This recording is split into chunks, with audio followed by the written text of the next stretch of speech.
আসসালামু আলাইকুম ওয়া রাহমাতুল্লাহি ওয়া বারাকাতুহু। কোরআনের একটি উদ্ধৃত দিয়ে শুরু করছি। দুনিয়ায় যত বিপর্যয় ঘটে তা মানুষের হাতের কামাই। আজ মানুষ পিছনের ইতিহাস থেকে, পিছনের ভুল থেকে কোনো শিক্ষা গ্রহণ করে না।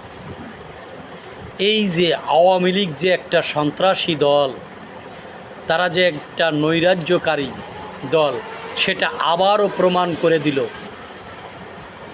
যুক্তরাষ্ট্রে। তারা ইচ্ছা করলে এই ভুল থেকে শিক্ষা গ্রহণ করতে পারত, তারা সাদরে বরণ করতে পারত ডক্টর মোহাম্মদ ইউনূসকে। কিন্তু তারা কি করলো? এনসিপির নেতা আখতারুজ্জামানের গায়ে ডিম ছুঁড়ে প্রমাণ করে দিল, আমরা সন্ত্রাসী দল, আমরা কাউকে ভয় পাই না, আমরা আবার ভারতের সাহায্যে ফিরে যাব বাংলাদেশে।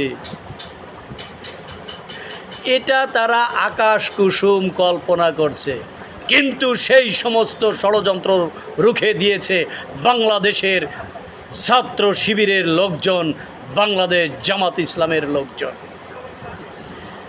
বাংলাদেশ জামাত ইসলামের লোকজন, শিবিরের লোকজন কিভাবে ডক্টর মোহাম্মদ তাহেরকে পাহারা দিয়েছিল এবং সেই সাথে মির্জা ফখরুল আলমগীরকে পাহারা দিয়ে নিয়ে গেছে।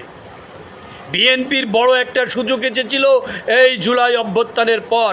তারা যদি একটাই ঘোষণা দিয়ে দিত যে আমরা বাংলাদেশে জিয়াউর রহমানের আদর্শ বাস্তবায়ন করব, আমরা সকল মানুষকে শান্তি প্রতিষ্ঠার জন্য একটা সুসংগঠিত রাজনীতি করব এবং সুন্দর একটা রাষ্ট্র গড়ে তুলব, তাহলে সবাই বিএনপিকে মেনে নিত।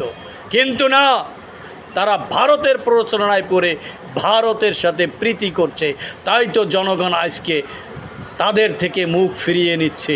যেমন মুখ ফিরিয়ে নিচ্ছে যুক্তরাষ্ট্রে মির্জা ফখরুল ইসলাম আলমগীরের কোনো বিএনপির নেতারা এগিয়ে আসে নাই মির্জা ফখরুলকে বরণ করে নেওয়ার জন্য।